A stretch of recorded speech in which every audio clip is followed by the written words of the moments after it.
Morning. இன்னைக்கு நம்ம பார்க்க போற கரண்ட் அஃபேர்ஸ் டாபிக் ஃபர்ஸ்ட் என்ன அப்படின்னா சீஃப் எலெக்ஷன் கமிஷனருடைய removal. First why it was in news, then chief election கமிஷனரோட ரிமூவல் ப்ராசஸ் என்ன, அது போக சீஃப் எலெக்ஷன் கமிஷனர்னா யாரு, ஸோ கான்ஸ்டிடியூஷன்ல அவங்களுக்கு என்ன பிளேஸ் இருக்கு, ஆர்டிகல் என்ன ரிலேட்டடா இருக்கு, அதையும் சேர்த்து வந்து பார்க்கலாம்.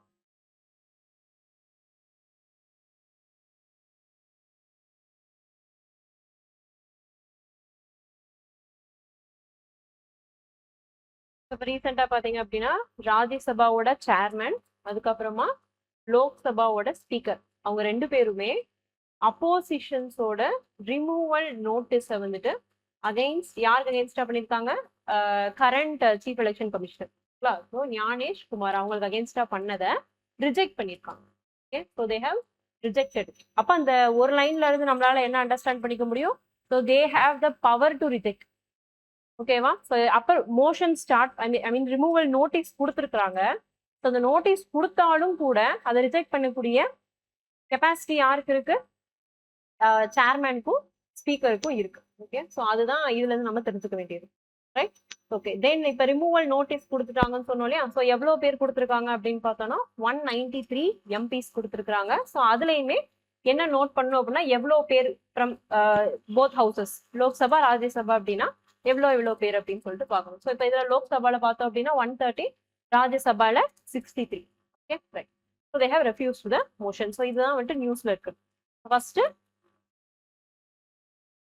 சேம் கரெக்டா இதே ப்ராசஸ் தான் அவங்களுக்கும். ஓகேங்களா, ரைட். ஸோ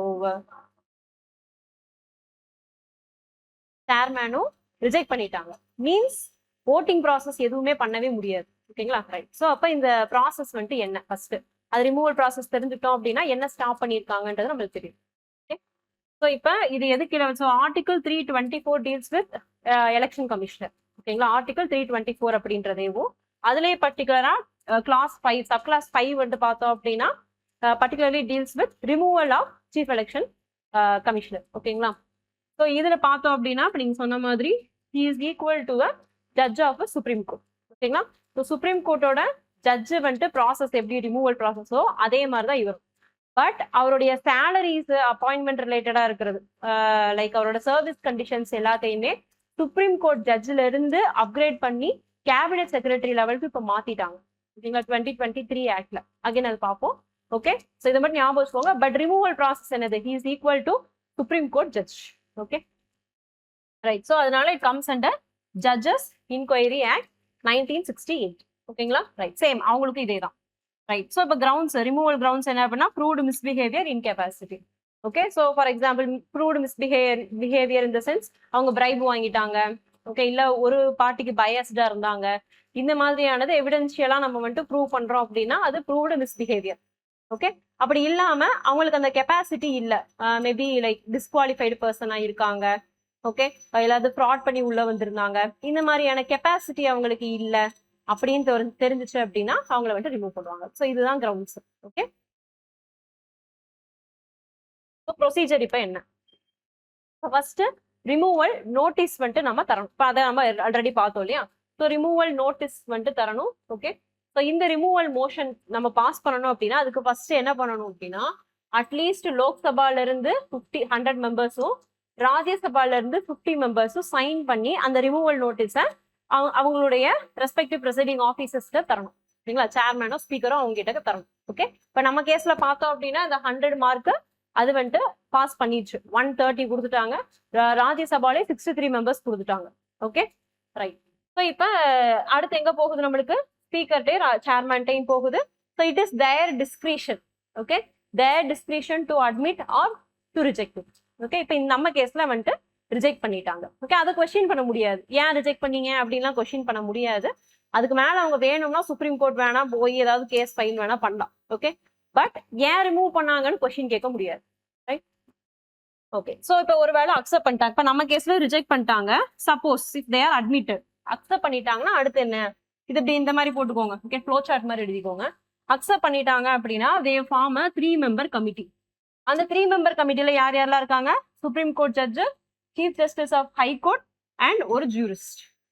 ஓகே, 3 பேர் வந்துட்டு மெம்பர் கமிட்டி வந்துட்டு ஃபார்ம் பண்றாங்க. அப்ப இவங்களோட ஒர்க் என்னவா இருக்கும், டு இன்வெஸ்டிகேட். அவங்க வந்துட்டு சொல்லியிருக்க அந்த அக்யூசேஷன் கரெக்டா இல்லையா அப்படிங்கிறத இன்வெஸ்டிகேட் பண்றதா இவங்களோட ஒர்க்.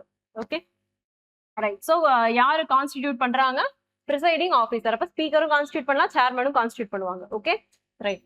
ஸோ இந்த 3 மெம்பர் கமிட்டியில மெம்பர்ஸ் யார் யார் அதையும் நம்ம நோட் பண்ணி வச்சுக்கணும். ஓகே இவங்க வந்துட்டு இன்வெஸ்டிகேஷன் பண்ணிட்டாங்க.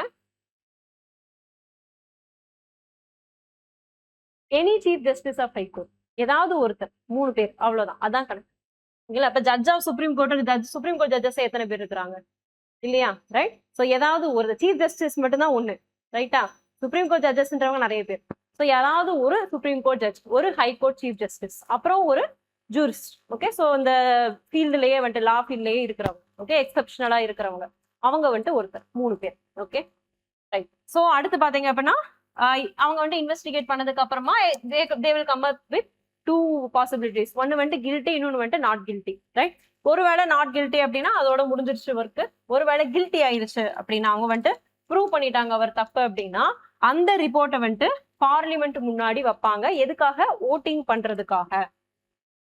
ஓகே ஸோ அப்ப கமிட்டியில இன்வெஸ்டிகேஷன் நடந்ததுக்கு அப்புறமா தான் ஓட்டிங் ப்ராசஸ். ஓகே மோஷனை வந்துட்டு நம்ம அனுப்புற மோஷனை வந்துட்டு, அதாவது மோஷன் சொல்ல முடியாது அந்த இடத்துல, நோட்டீஸ், ரிமூவல் நோட்டீஸை வந்துட்டு நம்ம அனுப்புறோம்.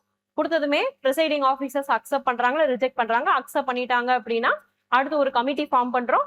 அந்த கமிட்டியில இருக்கிறவங்க அதை வந்துட்டு இன்வெஸ்டிகேட் பண்ணி அவங்க வந்துட்டு கில்ட்டி அப்படின்னு சொல்லிட்டாங்க அப்படின்னா அடுத்து ஓட்டிங் ப்ராசஸ் வந்துட்டு நடக்கும். இப்போ இந்த ஓட்டிங் ப்ராசஸையும் பாஸ் பண்ணாதான் கடைசி அந்த ஜட்ஜ் ரிமூவ் பண்ண முடியும்.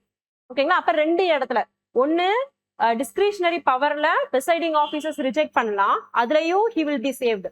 அப்படி இல்லை அப்படின்னா இந்த இடத்துல கில்ட்டியா இல்லைன்னு சொன்னாலும் he will be saved. Okay அடுத்து தேர்ட் என்னது? ஓட்டிங் ப்ராசஸ் நடந்து ஓட்டிங்ல வந்துட்டு அவங்களுக்கு ஃபேவரபிளா இல்லை அப்படின்னாலும் he will be saved. Okay, so 3 places where he can be saved. Okay. Okay, அடுத்து 2 ஹவுசஸ்லயுமே. So இது important. Both houses has to pass. ஒரு ஹவுஸ்ல மட்டும் either of the house கிடையாது, 2 ஹவுஸுமே கம்பல்சரியா பாஸ் பண்ணி ஆகணும். அதுவும் சேம் செஷன்ல, தனித்தனி செஷன்லாம் கிடையாது, ஒரே செஷன்ல 2 பேருமே பாஸ் பண்ணணும். இது வந்துட்டு இம்பார்ட்டன்ட். ஓகே அந்த ஒரு சின்ன வேர்டு தானே, ரைட்? ஓகே அதுக்கப்புறம் என்ன மாதிரி மெஜாரிட்டியில பாஸ் பண்ணணும் அப்படின்னா special majority.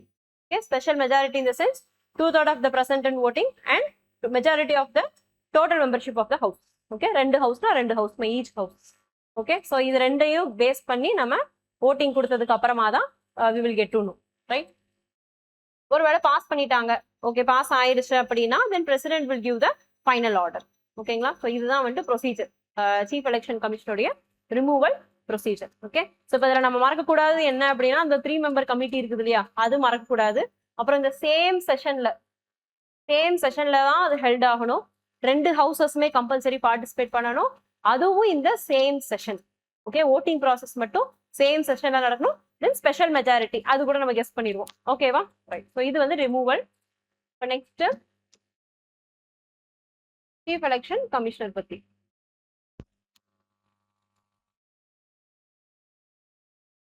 Okay, so already we have seen Article 324 deals with Chief Election Commissioner. So அவருடைய அப்பாயின்மெண்ட் ரிலேட்டடானது எல்லாமே. ஓகே ஸோ கவர்மெண்ட் வந்துட்டு இந்த மாதிரி ஒரு ஆஃபீஸரை வந்துட்டு சேம் செஷன்னா ஒரே டைம்ல நடக்கும். ரெண்டுமே ஒரே டைம்ல நடக்கணும் அப்படின்னா same session. Okay right. So இப்போ இது என்ன டினோட் பண்ணுது அப்படின்னு பார்த்தோம்னா ஆர்டிகல் 324 படி இந்த மாதிரி இந்த எலெக்ஷன்ஸ் எல்லாம் பாத்துக்கிறதுக்கு ஒருத்தரை நீங்க அப்பாயிண்ட் பண்ணலாம் அப்படிங்கறத அந்த கான்ஸ்டிடியூஷன் சொல்லுது. நம்ம உங்களுக்கு வச்ச பேர் தான் என்னது? Chief election commissioner. Right. So to ensure fair and free and fair elections. Okay then இப்போ இதுல எத்தனை பேர் இருப்பாங்க அப்படின்னு பார்த்தோம் அப்படின்னா, 1 சீஃப் எலெக்ஷன் கமிஷனர், அவர் கூட எலெக்ஷன் கமிஷனர்ஸ் இருப்பாங்க. It can be any number, 2 election commissioners இருக்கலாம், 3 எலெக்ஷன் கமிஷனர்ஸ் இருக்கலாம். It is determined by president. Okay so president தான் டிசைட் பண்ணுவாங்க எத்தனை எலெக்ஷன் கமிஷனர்ஸ் இருக்கணும், கம்பல்சரி கிடையாது. Okay right. ஓகே தென் அதுக்கப்புறம் பார்த்தோம்னா chief election commissioner and other election commissioners act 2023. ஓகேங்களா? அது வந்துட்டு தனியா இந்த அப்பாயின்மெண்ட் ரிலேட்டடெல்லாம் வந்துட்டு இப்போ கவர்ன் பண்ணிட்டு இருக்கு. அப்ப அதுல என்ன ரூல்ஸ் அண்ட் ரெகுலேஷன் சொல்றாங்களோ அதுபடிதான் அப்பாயின்மெண்ட் ப்ராசஸ் வந்துட்டு நடக்குது. ஓகே இப்போ அதாவது ஆல்ரெடி இருந்ததை மாத்திட்டாங்க. ஓகேங்களா? ரைட். இப்போ இதுல பார்த்தோம் அப்படின்னா ஃபர்ஸ்ட் ஒரு சர்ச் கமிட்டி வந்துட்டு நம்ம ஃபார்ம் பண்ணணும். ஓகே ஸோ இப்போ நம்ம சீஃப் எலெக்ஷன் கமிஷனர் செலக்ட் பண்ணணும் அப்படின்னா அந்த ப்ராசஸ் என்ன அப்படிங்கறத சொல்றாங்க. First we have to form a search committee. அந்த சர்ச் கமிட்டில யாரெல்லாம் இருக்காங்க? லா மினிஸ்டர் இருக்கணும், அது போக 2 கவர்மெண்ட் செக்ரட்டரிஸ் இருக்கணும். So it will be headed by a law minister. Okay, இவங்க வந்துட்டு ஒரு 3 மெம்பர் வந்துட்டு இருக்காங்க. இந்த search committee they will pick up candidates. 5 candidates வந்துட்டு பிக்அப் பண்ணுவாங்க. இவங்க பிக் பண்ண கேண்டிடேட்ஸை திரும்பவும் இந்த 5 பேர்ல யாராவது ஒருத்தர் தானே எலெக்ஷன் கமிஷனரா உட்கார வைக்க முடியும். ஸோ அதுக்கு செலக்ட் கமிட்டி. ஓகே, ஸோ அதனால அடுத்து செலெக்ஷன் கமிட்டி. ஸோ இதுல யார் இருக்காங்க மெம்பர்ஸ்ன்னு பார்த்தோம் அப்படின்னா prime minister, headed by prime minister, அதுக்கப்புறமா யூனியன் கேபினெட் மினிஸ்டர் ஒன்று, and apart from that leader of opposition party. Okay, so supreme court ruling கொடுத்தப்ப வந்துட்டு சுப்ரீம் கோர்ட்ல இருந்து ஜட்ஜி யாரையாவது இன்க்ளூட் பண்ணணும்னு சொல்லியிருப்பாங்க. பட் அதுக்கு பதிலாக இவங்க இந்த ஆக்டை வந்துட்டு கிரியேட் பண்ணப்போ லீடர் ஆஃப் அப்போசிஷனை வந்துட்டு எடுத்துருப்பாங்க. ஓகே, ஒருவேளை லீடர் ஆஃப் அப்போசிஷன் இல்லை அப்படின்னா லார்ஜஸ்ட் அப்போசிஷன் பார்ட்டியுடைய லீடரை வந்துட்டு நம்ம கன்சிடர் பண்ணிக்கணும். ஓகே, ஸோ இந்த 3 மெம்பர்ஸ். ஓகே, ஸோ இவங்க வந்துட்டு அந்த 5 பேர்ல யாராவது ஒருத்தரை வந்துட்டு சீஃப் எலெக்ஷன் கமிஷனரா வந்துட்டு செலக்ட் பண்ணுவாங்க. Right, so they serve for 6 years or until the age of 65, whichever is earlier.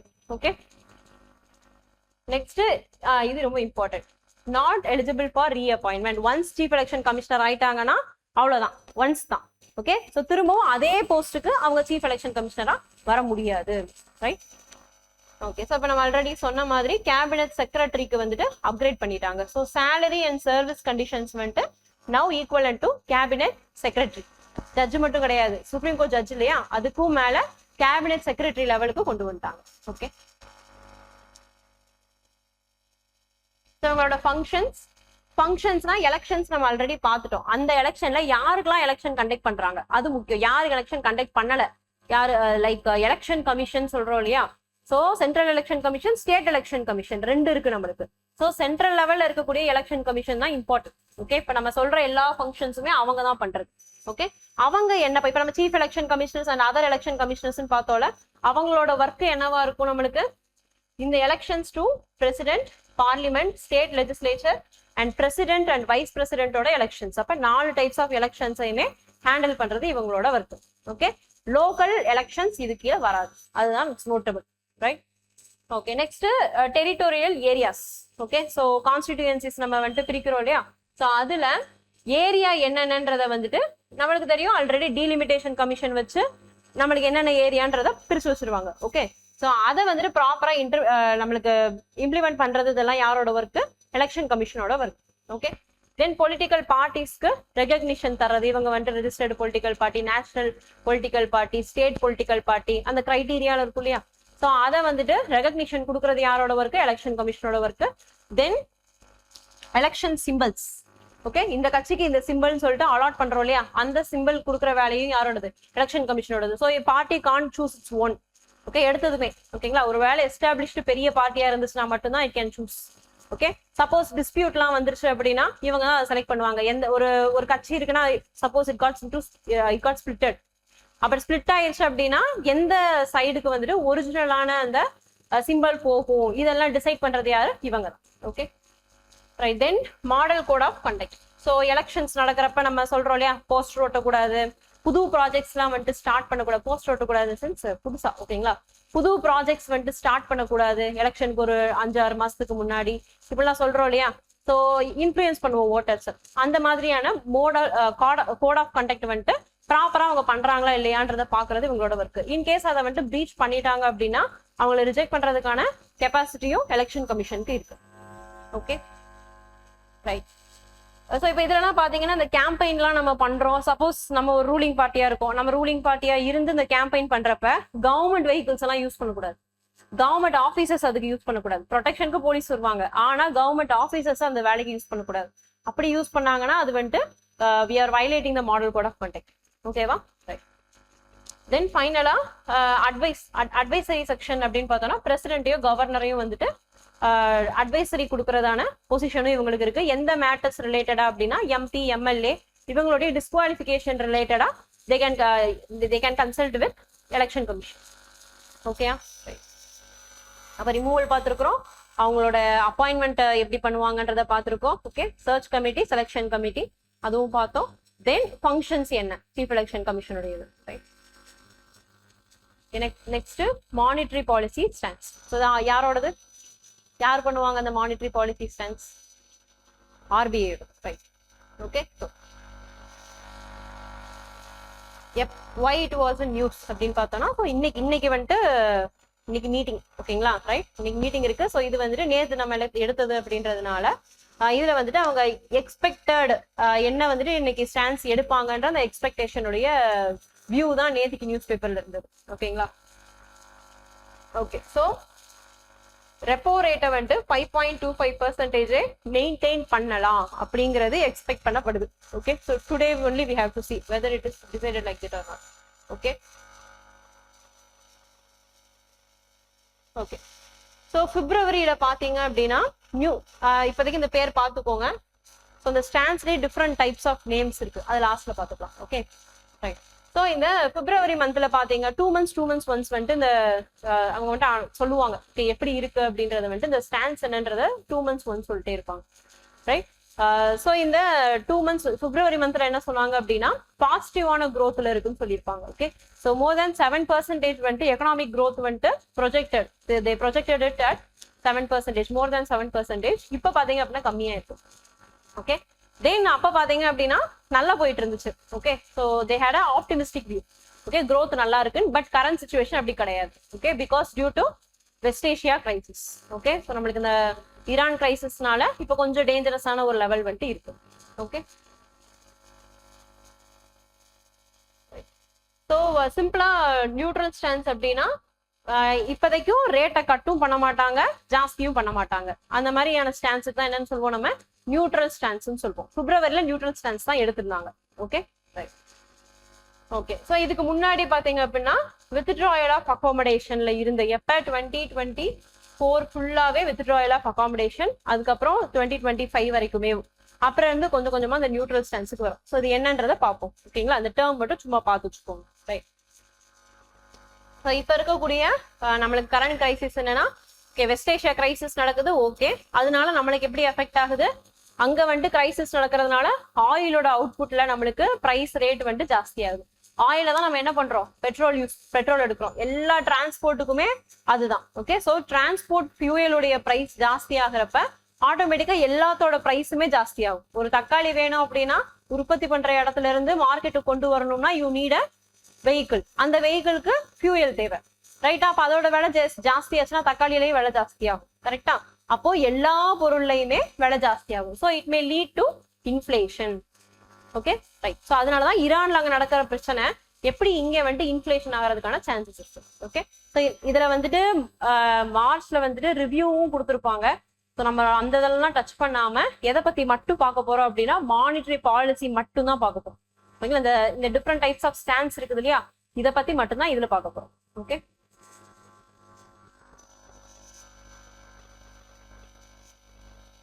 So forecast பாத்தீங்க அப்படின்னா 4.6. ஸோ 4ல இருந்து 4.6ல இன்ஃபிளேஷன் ஃபோர்காஸ்ட் பாத்தீங்க அப்படின்னா 4.6% ஆயிருக்கு. அப்படின்னா என்ன அர்த்தம், 4ல இருந்து 4.6% வந்துட்டு ரேட் ஜாஸ்தி ஆகும். அது அவ்வளவு தூரம் ஆகக்கூடாது. ஓகே. ஸோ 4ன்றது ஓகேவான இதுதான் நம்மளுக்கு. பட் இருந்தாலும் இன்க்ரீஸ்ன்றதை you have to notice it. Okay, right. Then இது எப்போ வரைக்கும் இந்த மாதிரி இருக்கும், ஜாஸ்தி ஆகிக்கிட்டே போகும் இன்ஃபிளேஷன் அப்படின்னு பார்த்தோம்னா, ஸோ க்ரூட் ஆயில் வந்துட்டு $110 மேல இருக்கிற வரைக்குமே 50 to 60 பேசிஸ் பாயிண்ட்ஸ் வந்துட்டு அவங்க கட் பண்றதுக்கான சான்சஸ் இருக்கு. Okay, right. So first we will see how RBI சரி இதை பார்த்துட்டு எடுத்து பார்த்துக்கலாம். ஓகே, நெக்ஸ்ட் பாத்தீங்க அப்படின்னா ரியல் ஜிடிபி growth வந்து 6.5%. அப்போ ஏர்லியர் எவ்வளோ இருக்கு, 7%. சொன்னோம் இல்லையா 7% சொல்லியிருந்தாங்க ஃபோர்காஸ்ட்ன்ட்டு, அதுல இருந்து இப்ப கம்மியாச்சு. அப்ப எக்கனாமிக் growth என்ன ஆகுது, it is getting slow down. Okay, right. Next current account deficit 1.8% of GDP. So இதுவுமே வந்துட்டு ஜாஸ்தி ஆகுது. கரண்ட் அக்கௌண்ட் டெபிசிட்ன்றது என்னது, ஸோ நம்மளுக்கு வந்துட்டு சிம்பிளா சொல்லணும்னா இன்கம் இருக்குது நம்ம கிட்ட, எக்ஸ்பெண்டிச்சர் இருக்குது. ஓகேங்களா. ஸோ இன்கம் விட எக்ஸ்பெண்டிச்சர் எவ்வளவு ஜாஸ்தியா நம்ம பண்றோமோ அதோடைய நெகட்டிவ் இருக்குல்ல. இப்ப நம்ம வந்துட்டு 10 ரூபாய் எனக்கு இன்கம் வருது, 12 ரூபாய் நான் செலவு பண்றேன். அப்ப டெபிசிட் எவ்வளவு, 2 ரூபாய். அதுதான் கரண்ட் அக்கௌண்ட் டெபிசிட். ஓகேவா, ரைட். ஸோ அப்ப நம்ம ஆட்டோமேட்டிக்கா என்ன பண்றோம், க்ரூட் ஆயில் ஜாஸ்தியா வாங்குறோம். அப்ப வாங்குறப்ப அதோட ரேட் ஜாஸ்தியா இருப்ப அதிகமா நம்ம பே பண்றோம். ஓகே, அப்ப அதிகமா பே பண்றப்ப எக்ஸ்பெண்டிச்சர் ஜாஸ்தி ஆயிடுச்சு இன்கம் விட. ஓகே, அப்ப அதனால நம்மளுக்கு டெபிசிட் வந்துருச்சு இல்லையா. அந்த டெபிசிட்டை நம்ம எப்படி கால்குலேட் பண்றோம், ஜிடிபில எத்தனை பெர்சன்டேஜ்? ஓகே, ஜாஸ்தி ஆயிருக்கு. இப்போ 1.8% ஆயிருக்கு. Okay, right. Then balance of payment crisis வர்றதுக்கான சான்சஸ் இருக்கு. இப்போ நம்ம சொல்றோம் இல்லையா, இந்த டெபிசிட் இன்னும் கொஞ்சம் ஜாஸ்தி ஆயிடுச்சு அப்படின்னா பேலன்ஸ் ஆஃப் பேமெண்ட் நம்மளுக்கு வருதுன்னா அதுக்கு திருப்பி லோன் பே பண்றது எல்லாத்தையும் கரெக்டா நம்ம பண்ணணும்ல. அமௌண்ட் ஜாஸ்தி ஆகிக்கிட்டே இருந்துச்சுன்னா நம்ம கொடுக்கறது ஜாஸ்தி ஆகிக்கிட்டே இருக்கும். அப்ப மற்ற வேலையெல்லாம் எப்படி நம்மளால பார்க்க முடியும்? ரைட். அப்ப வர்ற ரெவென்யூ ஃபுல்லா லோன் பே பண்றதுக்கோ இல்ல இந்த மாதிரி ஆயில் பர்ச்சேஸ் பண்றதுக்கோ போச்சு அப்படின்னா வேற எந்த ஒர்க்லயுமே நம்மளால கான்சென்ட்ரேட் பண்ண முடியாது. அப்ப பேலன்ஸ் ஆஃப் பேமெண்ட் கிரைசிஸ் வந்துட்டு நம்மளுக்கு நடக்கும். ஓகே, சோ இது வர்றதுக்கான பொட்டன்ஷியல் இருக்கு. இப்ப நடந்துட்டு இருக்குன்னு சொல்லல, there is a chance, might be. ஓகேங்களா, ரைட். அது எப்ப சொல்றாங்க? 2027 தான் சொல்றாங்க. Okay, right. Then stagnationary shock. ஓகேங்களா, so sorry, stagflationary shock. So stagflation நடக்கிறதுக்கான ரிஸ்க் பாசிபிலிட்டிஸ் இருக்கு. இப்ப ஸ்டாக்ஃப்ளேஷன்ல எக்கானமி இருக்குன்னு சொல்லல, பட் ஸ்டாக்ஃப்ளேஷன் வர்றதுக்கான ரிஸ்க் இருக்கு. ஓகேங்களா, மே கோஸ் டு ஸ்டாக்ஃப்ளேஷன். அப்ப ஸ்டாக்ஃப்ளேஷன்னா என்ன அதையும் நம்ம பார்க்கணும். Okay,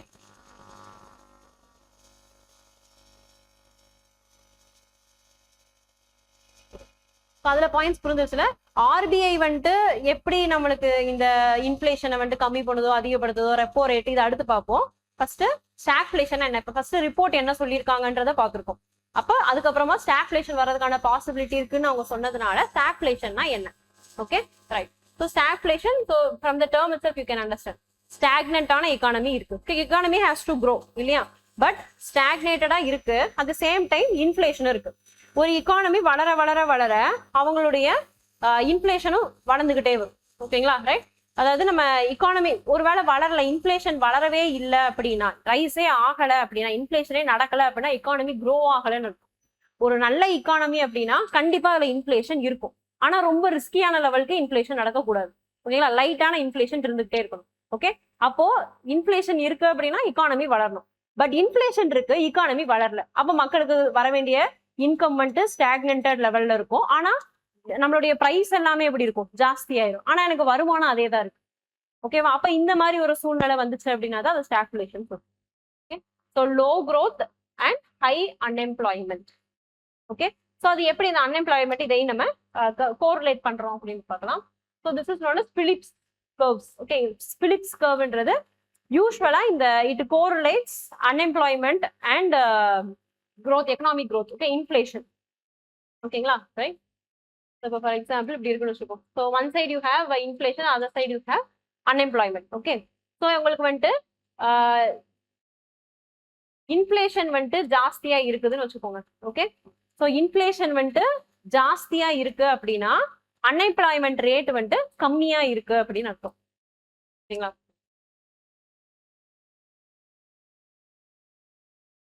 right. So unemployment increases when inflation decreases. Okay, the other sense. Okay, so inflation வந்துட்டு நம்மளுக்கு ஜாஸ்தி, அது எப்படி அப்படின்னு பார்த்தோம்னா, இப்போ அன்எம்ப்ளாய்மெண்ட் இருக்குதுன்னு வச்சுக்கோங்க. Okay, so you have lot of unemployment. அன்எம்ப்ளாய்டா இருக்கிறப்ப நிறைய பேருக்கான வேலை வாய்ப்பு இருக்கு அந்த இடத்துல. ஓகேங்களா, அப்ப நிறைய பேர் என்ன பண்றாங்க? கம்பீட் பண்றாங்க ஒரே ஜாபுக்கு. Okay, so you have labour demand. Okay, labour demand நம்மளுக்கு இருக்கு. அப்ப இந்த லேபர் டிமாண்ட் நம்மளுக்கு இருக்கிறதுனால இப்ப ஒரே ஜாப் இருக்கு, அந்த ஜாபுக்கு நிறைய பேர் கம்பீட் பண்றாங்க. அப்ப இருக்கிறவங்களை வந்துட்டு தக்க வச்சுக்கிறது இம்பார்ட்டன்ட் இல்லையா, ரைட். சோ அப்ப என்ன பண்ணுவாங்க அப்படின்னா அவங்களுடைய வேஜ் வந்துட்டு காம்படிஷன் வந்துட்டு ஜாஸ்தியாகும். காம்படிஷன் ஜாஸ்தியா இருக்கறனால வேஜ் வந்துட்டு இன்க்ரீஸ் ஆகும். புரியுதா? அன்எம்ப்ளாய்மெண்ட் ஜாஸ்தியா இருக்குது அப்படின்னா அதாவது லேபர் வந்துட்டு ஜாஸ்தியா இருக்கிறாங்க. ஓகேங்களா, டிமாண்டும் இருக்கு. ஓகே, சோ இப்ப இந்த டைம்ல நம்மளுடைய இன்ஃபிளேஷன் என்ன ஆகும்? ஆட்டோமேட்டிக்கா சாரி வேஜஸ் வந்துட்டு ஜாஸ்தியா வர ஆரம்பிக்கும். ஓகே, சோ அப்ப அன்எம்ப்ளாய்மெண்ட் வந்துட்டு ஜாஸ்தியா இருந்துச்சு, will go other way. Unemployment வந்துட்டு கம்மியா இருக்குதுன்னு வச்சுக்கோங்க. ஓகேங்களா, அன்எம்ப்ளாய்மெண்ட் கம்மியா இருந்துச்சு அப்படின்னா உங்களுக்கு வந்துட்டு ஜாப் இருக்கு இல்லையா, சோ ஆட்கள் வந்துட்டு கம்மியா இருக்காங்க, அப்ப லேபர் டிமாண்ட் வந்துட்டு ஜாஸ்தியா இருக்கு. கரெக்டா புரியுதா? அன்எம்ப்ளாய்மெண்ட் வந்துட்டு அது ஃபர்ஸ்ட் அதாவது ஆப்போசிட்டா தான் நான் சொல்லிட்டு இருக்கேன். சரி, wait one second.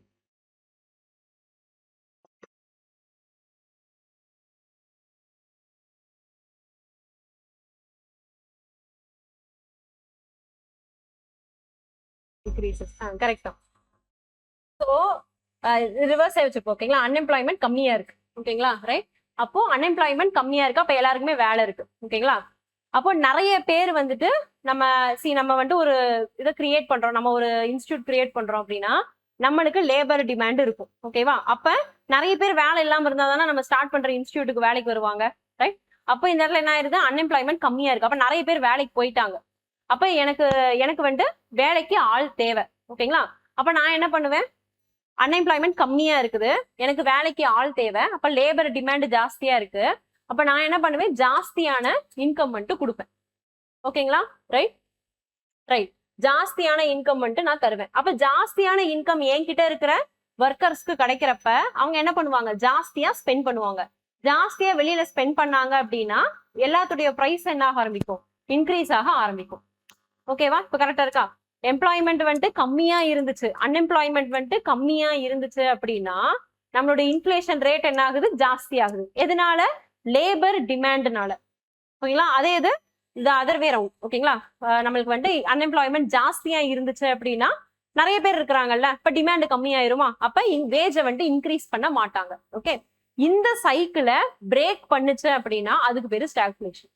Okay, right. So இப்ப இந்த பீரியட்ல என்ன ஆகும்னா அன்எம்ப்ளாய்மெண்ட்டும் அதிகமா இருக்கு, growth இருக்கணும் இல்லையா, அப்படி இல்லாம எக்கானமியும் வந்துட்டு ஸ்லோ growthல இருக்கு, ஆனா இன்ஃபிளேஷன் ஹையா இருக்கு. அன்எம்ப்ளாய்மெண்ட்டும் ஜாஸ்தியா இருக்கு, இன்ஃபிளேஷனும் ஜாஸ்தியா இருக்கு. பட் யூஸ்வலா எப்படி இருக்கணும், அன்எம்ப்ளாய்மெண்ட் ஜாஸ்தியா இருந்தா இன்ஃபிளேஷன் கம்மியா இருக்கணும். So other way round. ஓகேவா, ஸோ இப்படி இருக்கிறது தான் நம்ம என்ன சொல்றோம், ஸ்டாக்ஃபிளேஷன் அப்படின்னு சொல்றோம். ஓகே, ஸோ இதுல நீங்க நோட் பண்ண வேண்டியது இந்த Phillips curve. Okay, so that is என்னன்னு சொல்றத, இன்ஃபிளேஷன் அன்எம்ப்ளாய்மெண்ட் இது ரெண்டையும் வந்துட்டு இன்வர்ஸ் ரிலேஷன்ஷிப்ல இருக்குன்னு சொல்றதுதான் இந்த பிலிப்ஸ் கர்வ். ஓகே, இதை பிரேக் பண்ணுச்சு அப்படின்னா அது ஸ்டாக்ஃபிளேஷன். இது நடக்கிறதுக்கு என்னெல்லாம் ரீசன்ஸ் இருக்கலாம் அப்படின்னா, சப்ளை ஷாக்ஸ். ஓகேங்களா, இப்ப நம்ம சொல்றோம் இல்லையா, இந்த சப்ளை செயின் வருது இல்லையா, ஸோ அந்த சப்ளை செயின் ஷாக்ஸா இருக்கலாம். ஓகே, அது இப்ப கரண்டா நடக்கிறது. தென் புவர் மானிட்டரி பாலிசி, கவர்மெண்ட் இருக்காங்க, கவர்மெண்ட் ப்ராப்பரான மானிட்டரி பாலிசி கொண்டு வரல அப்படின்னா புது புது இன்ஸ்டிடியூஷன்ஸ் வராது. ஓகே, இண்டஸ்ட்ரீஸ் எஸ்டாப்ளிஷ் பண்ண முடியாது. ஓகே, அந்த இஷ்யூ. தென் லேபர் மார்க்கெட் ப்ராப்பரா இல்லை அப்படின்னாலும் இந்த இஷ்யூஸ் வந்துட்டு வரும். Okay, right. இன்எஃபிஷியன்ட் சென்ஸ், ஸ்கில்ஃபுல்லான லேபர்ஸ் கிடைக்கல, ஆள் இருக்காங்க ஆனா ஸ்கில்ஃபுல் லேபர்ஸ் கிடைக்கலனாலும் ஹை நம்மளுக்கு அன்எம்ப்ளாய்மெண்ட்டும் நடக்க தானே செய்யும். ஓகே, எம்ப்ளாய்மெண்ட்டும் அப்புறம் கிடைக்காது, அட் த சேம் டைம் எக்கானமியும் க்ரோ ஆகாது, பட் ஆனா பிரைஸ் வந்துட்டு இன்க்ரீஸ் ஆகிக்கிட்டே இருக்கு. ஓகே, ஸோ இந்த சிச்சுவேஷன்ஸ் எல்லாமே காசஸ் ஸ்டாக்ஃபிளேஷன். ஓகே, தென் இண்டிகேட்டர்ஸ்னு பார்த்தோம் அப்படின்னா இதை எப்படி நம்ம டினோட் பண்ணலாம் அப்படின்னா, நெகட்டிவ் ஜிடிபி growth, அதாவது ரிவர்ஸ்ல வந்துட்டு ஜிடிபி growth வருது.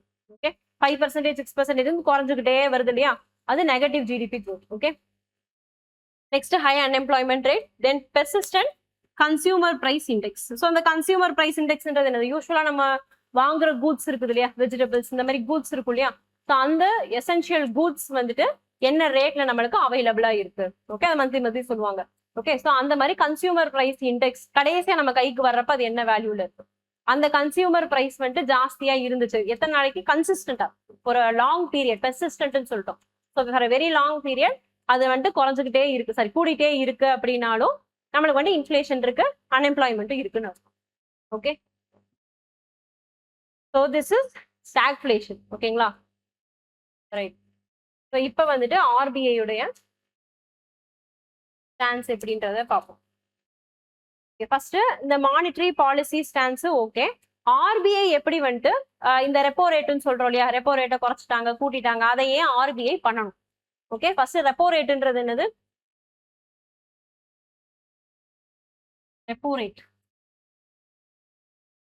ஓகே, ஆர்பிஐ வந்துட்டு we have commercial banks. Okay, for example நம்மளுக்கு வந்துட்டு கனரா பேங்க் இருக்குன்னு வச்சுப்போம். ஓகேங்களா, ரைட். ஸோ இப்போ பேங்க் இருக்கு, இப்போ இந்த பேங்க் என்ன பண்ணும், அவங்க கிட்ட மணி வச்சிருப்பாங்க. ஓகேங்களா, ரைட். இப்போ இவங்க வந்துட்டு இவங்களுக்கு தேவையான மணியை சம்டைம்ஸ் என்ன பண்ணுவாங்க, ஆர்பிஐ இருந்து கொடுத்தல் வாங்கலாம் வச்சுப்பாங்க. Sometimes they must have to maintain some money with RBI. ஓகேங்களா, எப்பயுமே அது இருக்கும். ஓகே, ஸோ இப்போ இந்த ரெப்போ ரேட் மட்டும் என்னன்னு பார்த்துக்கலாம். ரெப்போ ரேட்டுன்றது இன்ட்ரெஸ்ட்னு சொல்லுவோம் இல்லையா, இன்ட்ரெஸ்ட்னா என்னது, பேங்க் கிட்ட இருந்து நான் லோன் வாங்குறேன், நான் லோன் வாங்குறதுக்கு நான் என்ன பண்றேன், அதுக்கு ஒரு வட்டி போட்டு நான் கொடுத்துக்கிட்டே இருக்கேன், அந்த ஃபுல் அமௌண்ட்டை செட்டில் பண்ற வரைக்கும், அதுக்கு பேர் தான் என்னது, இன்ட்ரெஸ்ட் ரேட்டு. இதுவும் அதே இன்ட்ரெஸ்ட் ரேட் தான். ஓகே, ஸோ ஆர்பிஐ என்ன பண்ணுது அப்படின்னா, ஸோ பேங்க் ஆர்பிஐட்ட இருந்து லோன் வாங்குறாங்க. Okay, means they're borrowing money from RBI. ஓகேங்களா, தேர் கெட்டிங் பாரோட். அப்ப இவங்க என்ன பண்ணணும், இவங்களுக்கு ஒரு அமௌண்ட் தரணும்ல, இன்ட்ரெஸ்ட் தரணும் இல்லையா, வட்டி தரணும், ரைட். ஸோ அந்த இன்ட்ரெஸ்ட் கொடுக்குறோம் இல்லையா, அதைத்தான் ரெப்போ அப்படின்னு சொல்றோம். ஓகேங்களா, ரிவர்ஸ் ரெப்போ அதெல்லாம் இருக்கு. ரெப்போ மட்டும் இப்போதைக்கு ஞாபகம் வச்சுக்கோங்க. எப்பவுமே ரெப்போ ரேட்டு பத்தி மட்டும்தான் நம்ம பார்ப்போம். ஓகேங்களா, ரைட். ஸோ அப்போ ஆர்பிஐ கிட்டக்க நான் லோன் வாங்கியிருக்கிறேன், அதனால நான் ஆர்பிஐக்கு ஒரு வட்டி காசு கொடுத்துக்கிட்டே இருக்கணும். அந்த வட்டி அமௌண்ட்டுக்கு பேர் தான் என்னது, ரெப்போ ரேட். இப்ப நான் அவங்களுக்கு பே பண்ண வேண்டிய அந்த இன்ட்ரெஸ்ட் இருக்கு இல்லையா, ரெப்போ அமௌண்ட், இதை வந்துட்டு இன்கேஸ் அவங்க ஜாஸ்தி படுத்திட்டாங்கன்னா என்ன பண்ண முடியாது, என்னோட செலவு வந்துட்டு கம்மியாயிரும். கரெக்டா. இப்ப பேங்குடைய செலவுன்றது என்னது, பேங்க் என்ன பண்ணும், அடுத்தவங்களுக்கு கொடுப்பாங்க. ஓகே, சோ பேங்க் என்ன பண்ணுது, அந்த மணியை they are giving for the common people.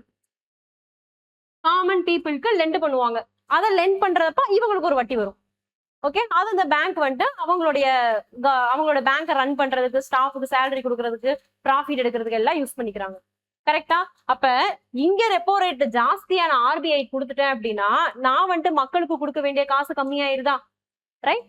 இப்ப நம்ம என்ன பண்றோம், மணி சப்ளைய கம்மி பண்றோம். புரிஞ்சா, இதுதான் இந்த ப்ராசஸ் மூலமா தான் ஒரு ஆர்பிஐ வந்துட்டு இந்த ரெப்போ ரேட்டை கட் பண்றதோ இல்ல இன்க்ரீஸ் பண்றது மூலமாவோ மணி சப்ளை எக்கானமில கண்ட்ரோல் பண்ணுது. ஓகே, சோ இப்ப மணி சப்ளை மக்கள் கைக்கு மணி சப்ளை கம்மி ஆயிடுச்சு. ஓகே, பேங்க்குக்கு ரெப்போ ரேட்டை வந்துட்டு ஆர்பிஐ ஜாஸ்தி படுத்திடுச்சு. அப்ப பேங்க் வந்துட்டு இன்ட்ரெஸ்ட் வந்துட்டு ஜாஸ்தியா ஆர்பிஐக்கு தரணும். அப்போ மக்களுக்கு கொடுக்க வேண்டிய அமௌண்ட் கம்மி ஆயிடுது. அப்போ மக்களுக்கு கொடுக்க வேண்டிய காசு கம்மியாகிறதுனால மக்கள் கையிலையும் கம்மியான அமௌண்ட் தான் இருக்கு. அப்ப மக்கள் கையில அமௌண்ட் கம்மியா இருக்கிறப்ப எப்படி அவங்க போய் செலவு பண்ணுவாங்க, கரெக்டா. அப்ப எக்கானமில செலவு பண்ண முடியாது. ஓகே, அப்ப குரோத்தோ அதாவது இன்ஃபிளேஷனோ ஜாஸ்தி ஆயிடுச்சு அப்படின்னா அதை கண்ட்ரோல் பண்றதுக்கு இந்த மெஷரை வந்துட்டு யூஸ் பண்ணுவாங்க. சம்டைம்ஸ் காசு ஜாஸ்தியா இருக்குன்னு வச்சுக்கோங்க, நம்ம என்ன பண்ணுவோம், தாறுமாறா செலவு பண்ணிட்டே இருப்போம். நிறைய செலவு பண்ணோம் அப்படின்னா இன்க்ரீஸ் ஆகிக்கிட்டே இருக்கும் பிரைஸ். ஓகே, அப்ப இன்ஃபிளேஷன் ஜாஸ்தி ஆயிரும். அப்ப அதை கண்ட்ரோல் பண்ணணும்ல, அப்ப ஆர்பிஐ இந்த மெக்கானிசமை யூஸ் பண்ணுவாங்க. இப்ப ஃபார் எக்ஸாம்பிள் கொரோனா பீரியட், ஏன்னா கொரோனா பீரியட் முடிஞ்ச இந்த பீரியட் இருக்கு. ஸோ அந்த மாதிரி டைம்ல ஈஸியா மக்கள் வந்துட்டு கையில செலவு பண்ண மாட்டாங்க. எதனால, ஏற்கனவே கோவிட் வந்ததுனால நிறைய பேருக்கு பண கஷ்டம் இருக்கும். கரெக்டா. அப்ப அந்த டைம்ல அவங்களால அமௌண்ட்டை செலவு பண்ண முடியாது. இப்ப என்ன பண்ணுவாங்கன்னா பேங்க்கை லெண்ட் பண்றதுக்கு எய்ட் பண்ணுவாங்க. ஓகே, அப்ப என்ன பண்ணுவோம், ஆர்பிஐ வந்துட்டு இன்ட்ரெஸ்ட் ரேட்டை குறைக்கும். ஓகே, அப்ப அவங்களுக்கு இன்ட்ரெஸ்ட் ரேட் குறையிறப்ப பேங்க் கிட்ட ஜாஸ்தியான காசு இருக்கும். அப்ப பேங்க் வந்துட்டு மக்களுக்கு ஜாஸ்தியான அமௌண்ட் கொடுப்பாங்க. So it is increasing the money supply. அப்ப மக்கள் கையில ஜாஸ்தியான அமௌண்ட் இருக்கிறப்போ இப்ப அவங்க செலவு பண்ண ஆரம்பிப்பாங்க. ஓகேவா, ரைட். ஸோ இது வந்துட்டு ஒன் ஆஃப் த மெக்கானிசம்ஸ். ஓகேங்களா, ரைட். மணி சப்ளையை கண்ட்ரோல் பண்றதுல ஒரு மெக்கானிசம் ஆர்பிஐ இந்த ரெப்போ ரேட்டை யூஸ் பண்றது. ஓகே, ஸோ இது மூலமா தான் ஆர்பிஐ வந்துட்டு மணி சப்ளையை கண்ட்ரோல் பண்ணுது. அதுக்கு டேர்ம் என்னன்னு சொல்றோம், ரெப்போ ரேட் அப்படின்னு சொல்றோம். இப்ப இந்த ரெப்போ ரேட்டை இன்க்ரீஸ் பண்ணுதா டிக்ரீஸ் பண்ணுதா இதை வந்துட்டு எல்லாரும் ஆர்வமா பாத்துக்கிட்டே இருப்பாங்க. அப்ப அது வந்துட்டு 50% இன்க்ரீஸ் டிக்ரீஸ்ன்னு சொல்லாம அதுக்கு பதிலா ஒரு நேம் கொடுக்குறாங்க. அந்த நேமை தான் நம்ம ஸ்டான்ஸ் அப்படின்னு சொல்றோம். நாங்க என்ன முடிவு பண்ணிருக்கோம், நாங்க வந்துட்டு கூட்டுறோம் இல்ல குறைக்கிறோம் அப்படின்னு நம்ம சொல்றோம் இல்லையா, அந்த ஸ்டான்ஸ். அப்ப அந்த கூட்டுறோம் குறைக்கிறோன்றத கூட ஒரு விதமா சொல்றாங்க. இப்ப நாங்க வந்துட்டு கூட்டவும் இல்லை குறைக்கவும் இல்லை அப்படின்னா நாங்க நியூட்ரல் ஸ்டான்ஸ் அப்படின்னு நம்ம சொல்றோம்ல, அப்ப அது இக்கானமிய ஒரு விதத்துல டினோட் பண்ணுது. ஓகேங்களா. இப்ப ஃபார் எக்ஸாம்பிள் அகாமடேட்டிவ் ஸ்டான்ஸ் அது எடுத்துக்குதுன்னு வச்சுப்போம். ஓகேங்களா, இல்ல நியூட்ரல் ஸ்டான்ஸே எடுத்துப்போம். நியூட்ரல் ஸ்டான்ஸ்ன்றதை எடுத்துக்குது அப்படின்னா நாங்க குறைக்கவும் இல்லை கூட்டவும் இல்லை, மீன்ஸ் எப்ப வேணாலும் நாங்க ரெண்டு ஸ்டான்ஸே எடுக்கலாம். நாங்க வந்துட்டு இப்போதைக்கு நாங்க நியூட்ரல்ல இருக்கோம், கூட்டவும் செய்யலாம் இல்ல குறைக்கவும் செய்யலாம்.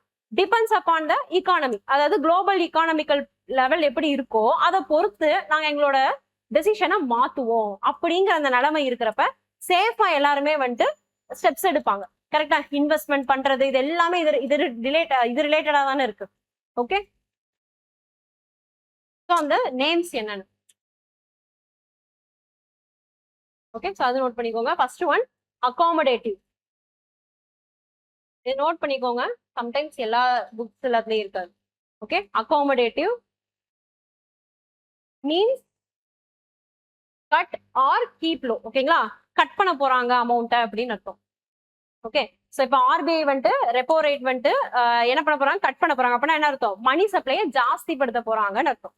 ஓகேவா, அப்ப பேங்க்குக்கு ஜாஸ்தி அமௌண்ட் இருக்கும், வெளியில மக்கள் கையில ஜாஸ்தி அமௌண்ட் இருக்கும். Okay, so expand the money supply.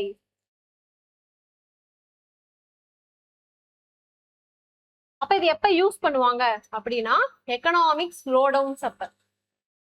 Okay, economic slowdown நடந்துட்டு இருந்துச்சு அப்படின்னா எக்கானமியை பூஸ்ட் பண்றதுக்கு எடுக்கக்கூடிய மெஷர் தான் இந்த அகாமடேட்டிவ் ஸ்டாண்ட்ஸ். ஓகே, ஸோ ஒன்னு economic slowdown or when inflation is below the target. ஓகேங்களா, நம்மளுக்கு டார்கெட் இருக்கு இல்லையா, அதை நம்ம பார்ப்போம் அடுத்து. ஓகே, அந்த டார்கெட்ல விட 2% கீழே இல்ல 2% அந்த லெவல்ல இருந்துச்சு அப்படின்னா இது. Okay, next neutral. இப்போ எடுத்துக்கிற ஸ்டாண்ட்ஸ் நியூட்ரல்.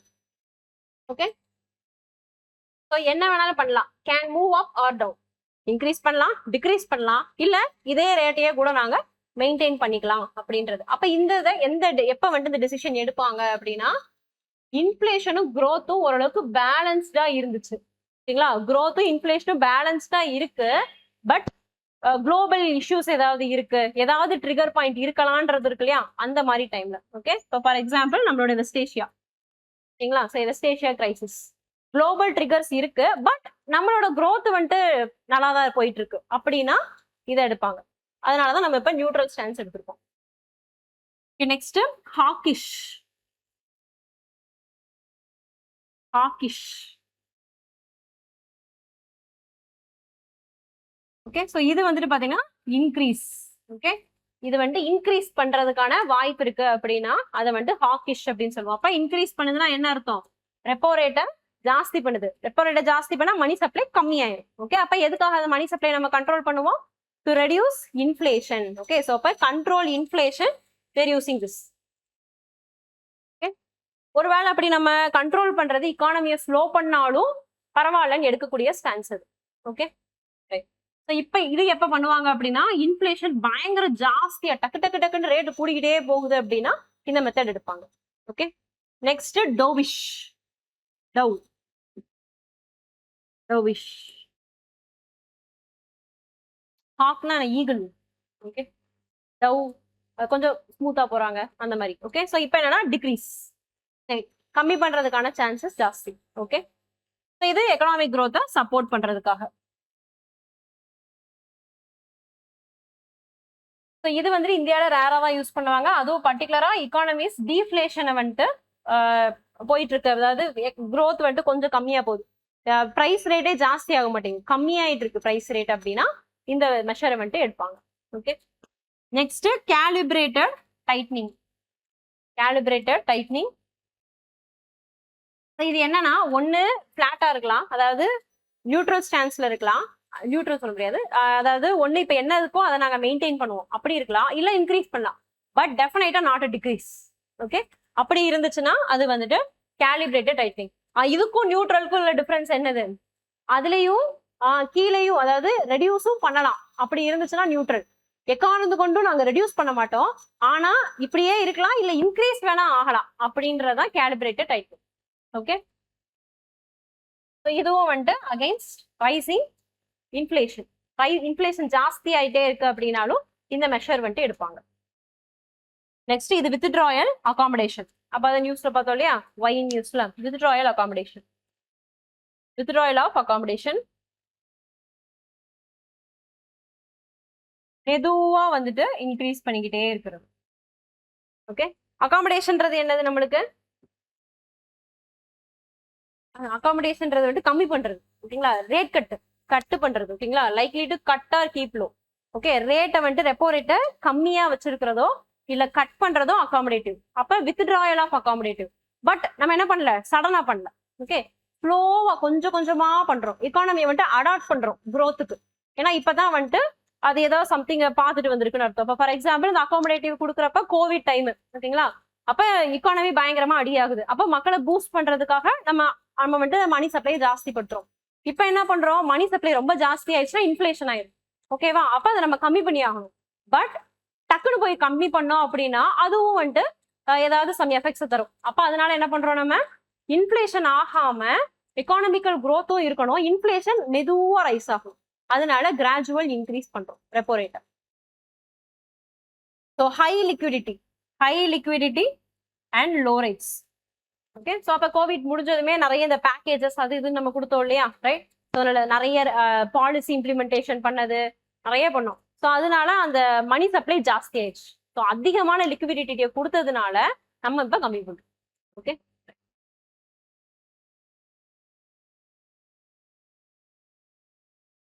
ஓகே. ஸோ அந்த எக்ஸஸ் லிக்விடிட்டி கொடுத்ததை திரும்பவும் கொஞ்சம் கொஞ்சமா நம்ம பேங்க் வந்துட்டு வாங்குது. ஓகேங்களா, அதுக்கான மெத்தட் தான் இது. ஸோ இது எல்லாமே என்னது ஸ்டான்ஸ். ஸோ இதெல்லாம் ப்ரிலிம்ஸ் பாயிண்ட்ல வரக்கூடியதான். ஓகேங்களா, அகாமடேட்டிவ்னா என்ன, நியூட்ரல்னா என்ன, ப்ரிலிம்ஸ்ல வரக்கூடிய டாபிக்ஸ். Okay, right. இதெல்லாம் யார் பண்றாங்க? ஆர்பிஐ பண்றாங்க. ஓகே, ஸோ இந்த ஆர்பிஐ எப்படி பண்றாங்க? Okay, by monetary policy committee. ஆர்பிஐனா ஆர்பிஐ கவர்னர் பண்றது இல்ல, பர்டிகுலரா இந்த ஒர்க்கை மட்டும் பண்றதுக்கு, இந்த ரெப்போ ரேட்டை ஜாஸ்தி படுத்துறோமா கம்மி பண்றோமா இது இருக்கு இல்லையா, அந்த ஸ்டான்ஸ் எடுக்கிறோம்ல, இந்த ஒர்க்கை மட்டும் பண்றது யாரு? Monetary policy committee.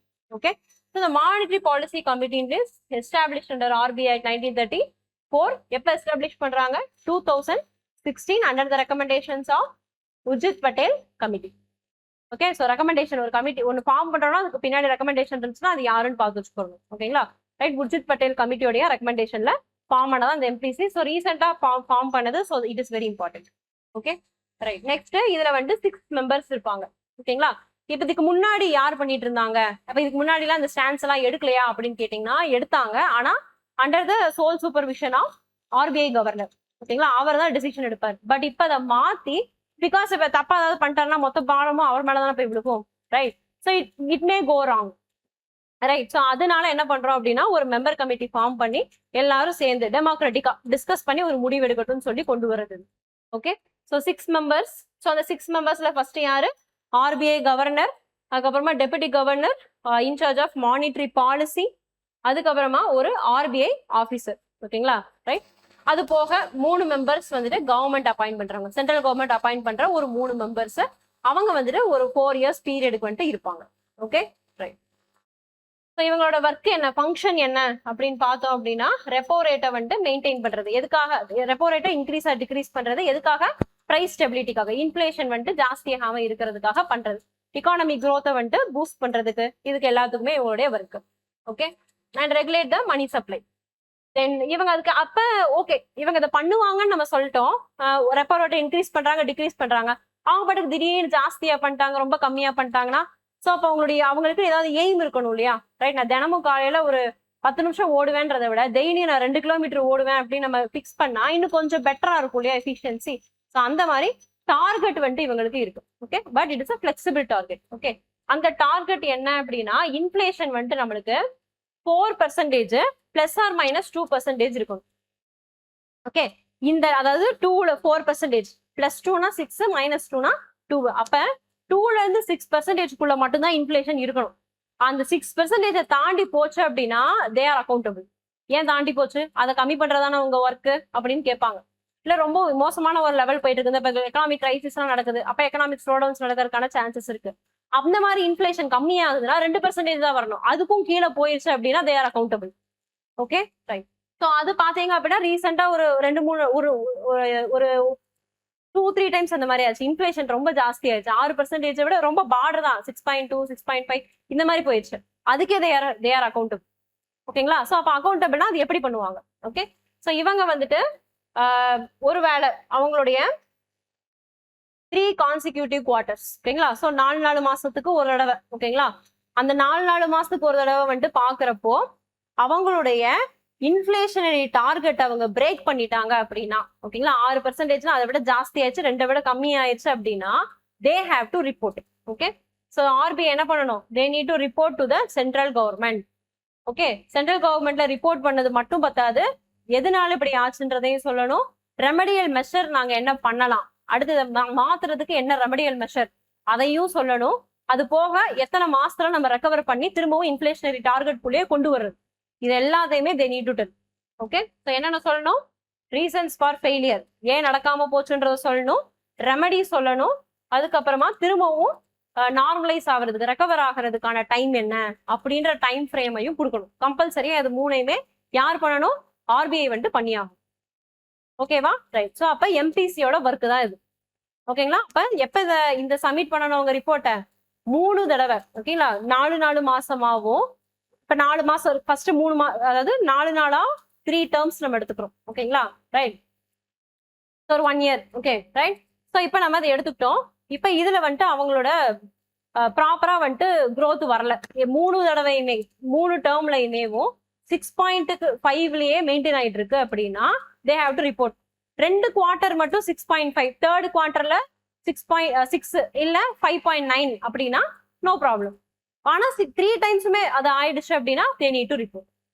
ஓகேவா ரைட். ஸோ இதுதான் வந்துட்டு எம்பிசி பத்தி. இது இம்பார்ட்டன்ட் ஓகேங்களா. Monetary policy committee very important.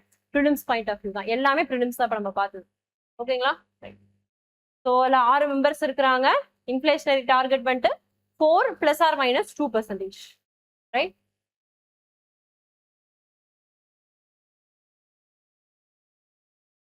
இப்போ எவ்வளோ நேரம் எடுத்திருக்கோம்?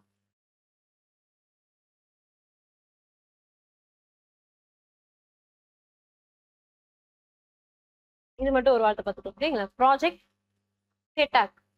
ப்ராஜெக்ட் செட்டாக். ஸோ அது என்ன? ஓகே சிம்பிளா ரொம்ப ஈஸியான ஒன்றா. ஓகே ஸோ இது என்ன அப்படின்னா border road initiation, border road ஆர்கனைசேஷனோட இனிஷியேட்டிவ். ஓகேங்களா. ப்ராஜெக்ட் அப்படின்னு சொல்லிட்டு அப்போ அந்த ப்ராஜெக்ட் என்ன பண்ண போறாங்க அப்படின்னா பிஆர்ஓவோடது. அப்போ தேவில்லே ரோட்ஸ், அவ்வளோதான் அவங்களோட ஒர்க். அப்போ எங்க பண்ண போறாங்க? Okay on Rajasthan and Punjab borders.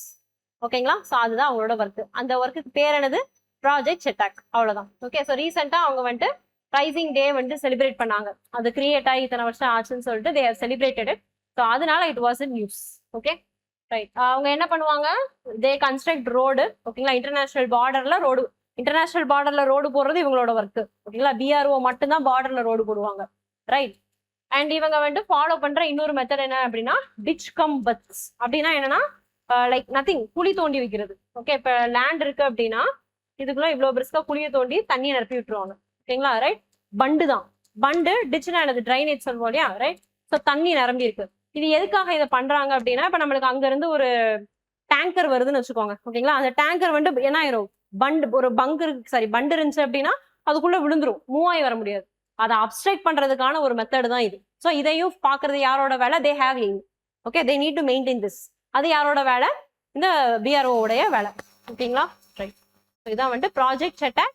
Simple. BRO western செக்டர்ல மட்டும் ரோடு போடுறாங்க அப்படின்னா அதுக்கு பேர் தான் project Chetak. Okay right. So that's it for today. Thank you.